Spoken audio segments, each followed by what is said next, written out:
If you're one of the average human beings, you like to fantasize yourself as a main character, when in reality, your life is nothing.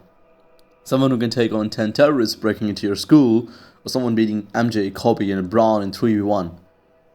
Someone defeating an entire army by self in the medieval times. And it all looks butterflies in a green, lush, flowery garden until I say that you're not the person. And it's a problem to dream about your goals or mentally masturbate is killing your real identity. You just like to fantasize the achievements from these reels or after seeing someone which in real life, you, yourself, will never be able to achieve because you're not the person. Your heart is as empty as your place in the society. Everything from your mental health to psychological understanding of how people in the world operate, how these people and companies manipulate you. It's all empty, bro. There's nothing up here, only grass. The person you are in your mind is not the person you are. You aren't even the person you're supposed to be. You're just a fallen twig stuck between different legs of identities, and in the darkness is where your roots belong, which you will never be able to accept. Someone who dreams to be someone else without actually being someone else eventually ends up hanging on an identity crisis. And that's a problem. But even more important is, how does this problem start? Starts right in your brain. A human brain, or so to speak, is a plethora of judgment, dreams, feelings, logic, pathways, and easy to read coding.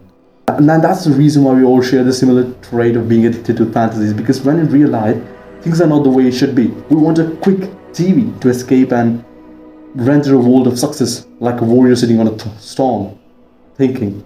We form a virtual reality, basic human psychology. And the problem is that there is a lot of scientific researchers who kind of pushes the narrative of daydreaming. Now, don't just go daydreaming or daydreaming, bro. I'm here to remove this from your life, bro. Psychology, hypnosis. But you know what actually happens is, you might be bored and want to entertain yourself or maybe losing hope for your business, and then a flashy car goes right by you, which appears a perfect pivotal motivation in your fantasies, even though someone has already achieved it, manifested it.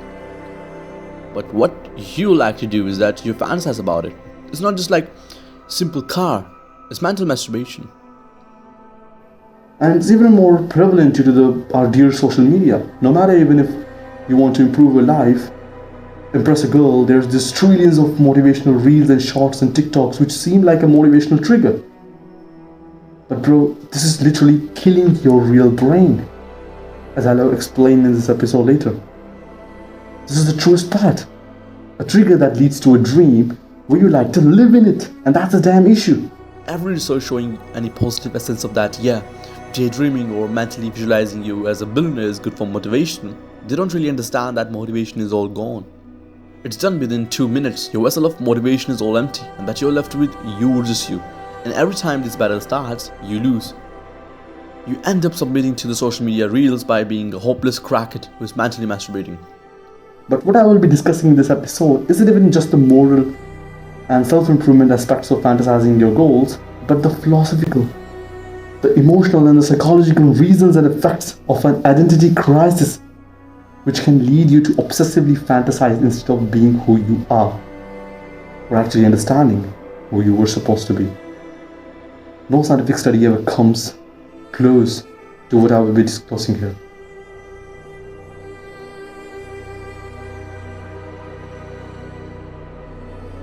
In your day-to-day life, you're loved.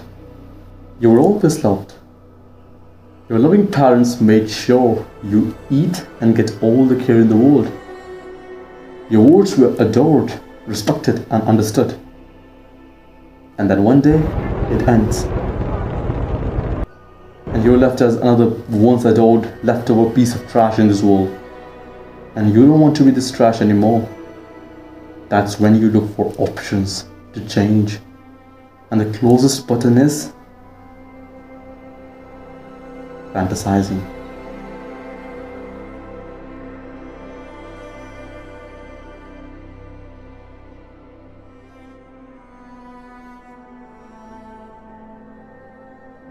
A POV inside your brain and a life full of dreams. And see, it's such an irony that even Ambitions and goals can be intoxicated to become addictive main character syndrome, but that's just how life is. Every road is connected to a crossroad, and you never get diverted from the destination on itself, but you never know which road it is. 1 out of 100 times, the road may lead you to being a man or woman of character. All the rest time, you get rewarded back home, but with a more exhausted brain. For this case, you lose yourself to become someone who you were never going to be, and maybe never even supposed to be. So does this mean that I can't become a businessman or Chad, or fashion model, or the emperor of the whole world? The short answer is yes. You'll never be able to achieve anything, bro, honest to you. 99% of even the hard workers, I'm talking people who actually work hard rather than dreaming, they will lose too. You understand? And I'm one of the person, competition is fair. It's not to offend you, but the possibility of you ever becoming the character in your brain is next to impossible. Next to impossible. The psychology and philosophy will never let that happen due to the irreversible identity change, where you just hop onto some another personality or entity while fantasizing in mind. You can't reverse this change. You can't reverse this damage. It's done. And honestly, I was one of the heavy fantasizers, like literally heavy ones. To be honest, I kind of am still. And this is in retrospect to the amount of work I generally put in. I kind of need some mental fantasies to enjoy, but doesn't it ruin my mind? It does.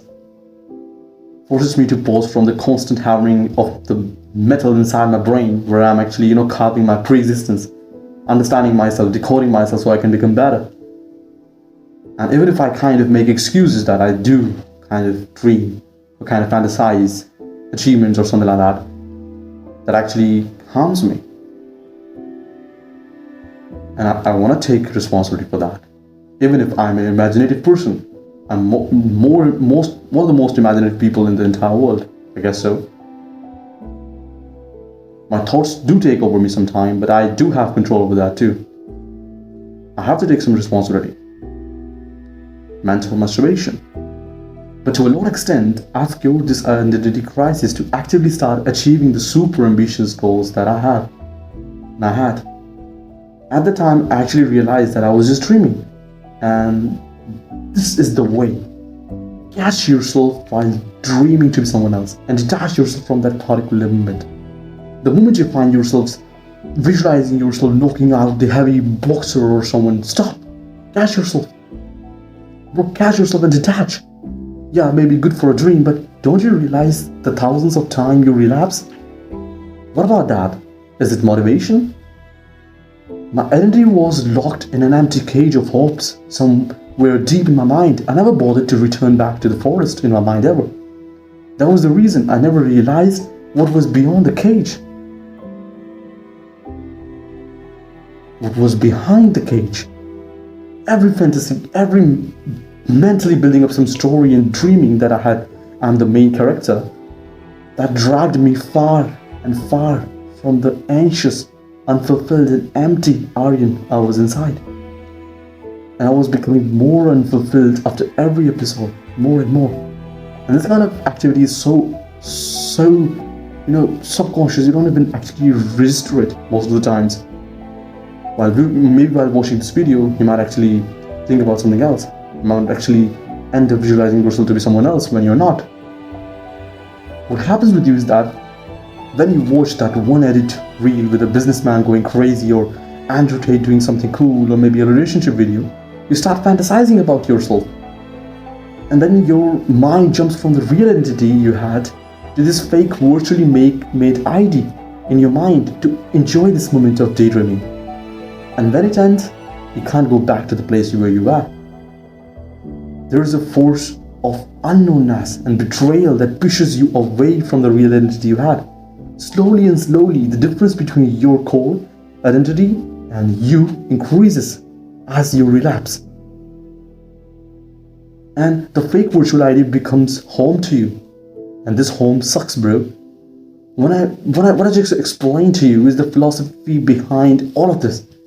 And it may look like a lot poetic, But that's enough to let you understand what's up rather than the abstract studies you don't care about. And maybe you haven't even realized what I just said because you were so zoned out of your identity that you have become a zombie, craving more dopamine, more fun, more edits, more serotonin, etc., etc.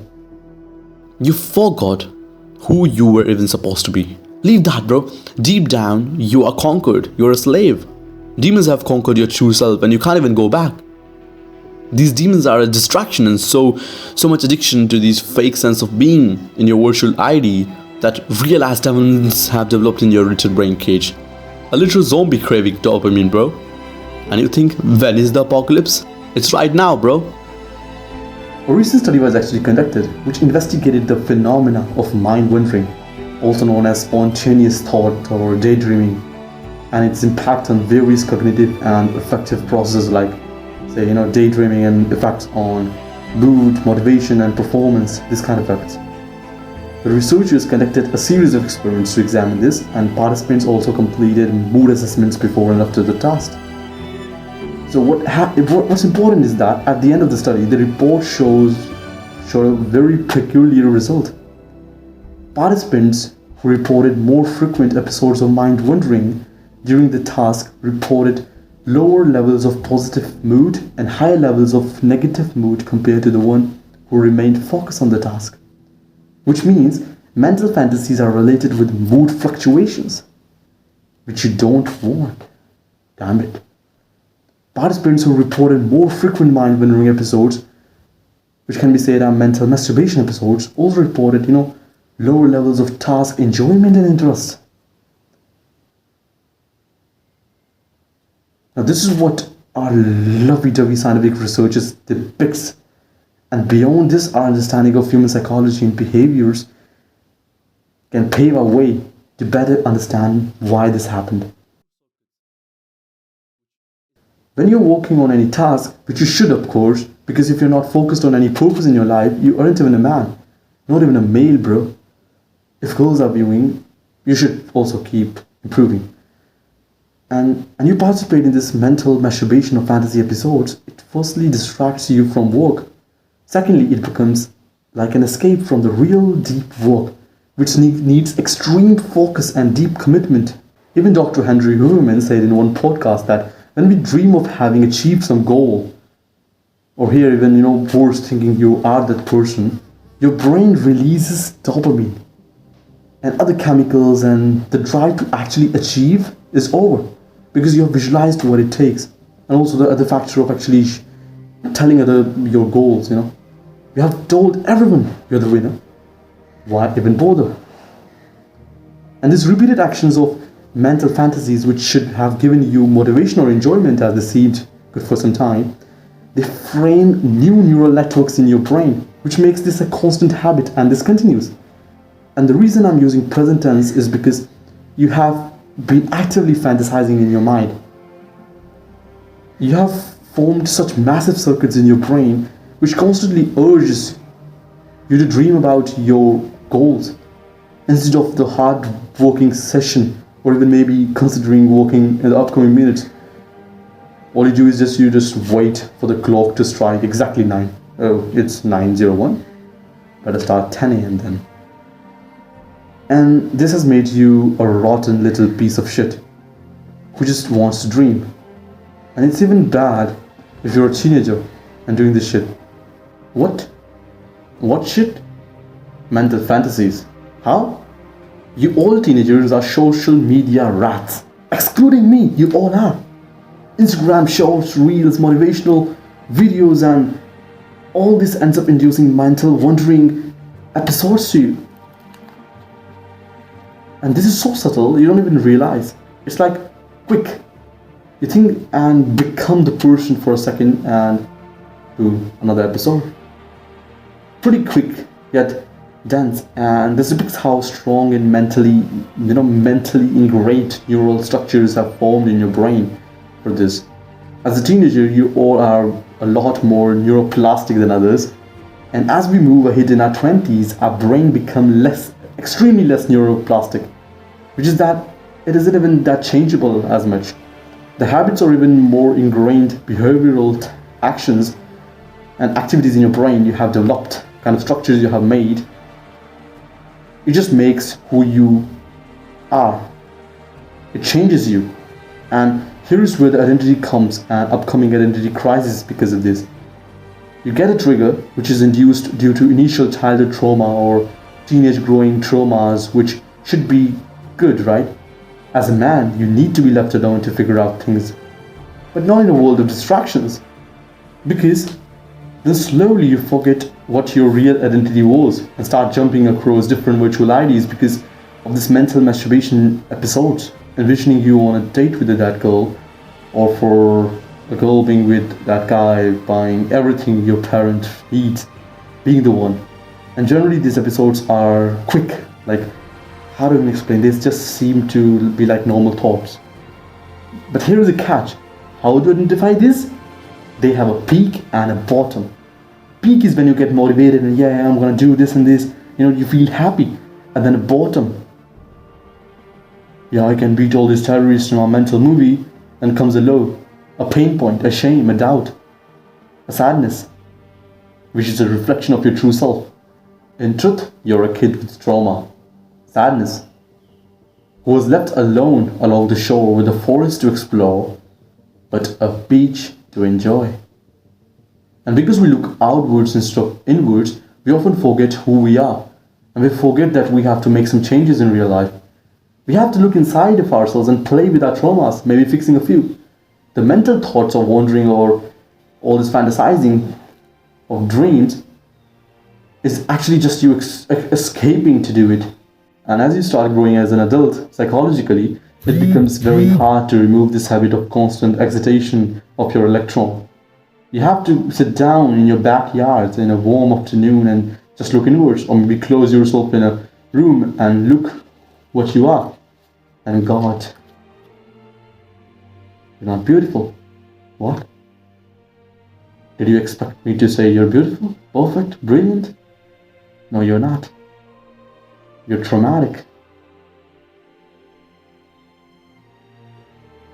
depressed, unfit, psycho, criminal, and a haunted kid inside your body who uses all this mental masturbation to try to negligify current pain.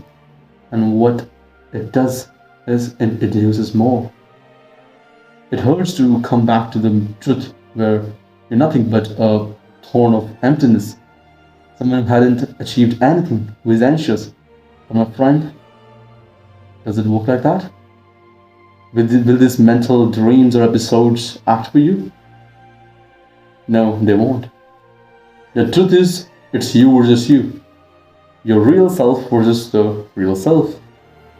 And when it's you versus you, it won't hurt like that. Mindfulness and looking inward, your mind will help you decode the problems and will give you solutions in itself. If there is a problem, there is a solution. But it's a matter of when. When will you start not dreaming but doing it? When will you shut your brain down and focus on that one task, that one gardening session, that one rainy day session with yourself and the tea, that one 90-minute extreme work focus?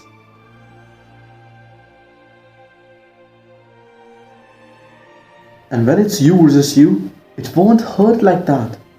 Mindfulness and looking inside your mind will help you decode the problem and will give you a solution in itself. If there is a problem, there is a solution.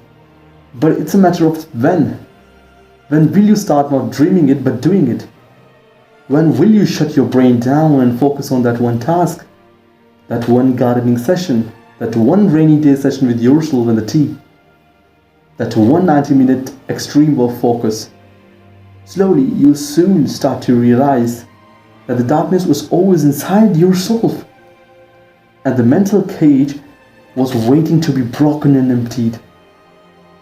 Even the previous so-called emptiness deserved a death, and you had to give it.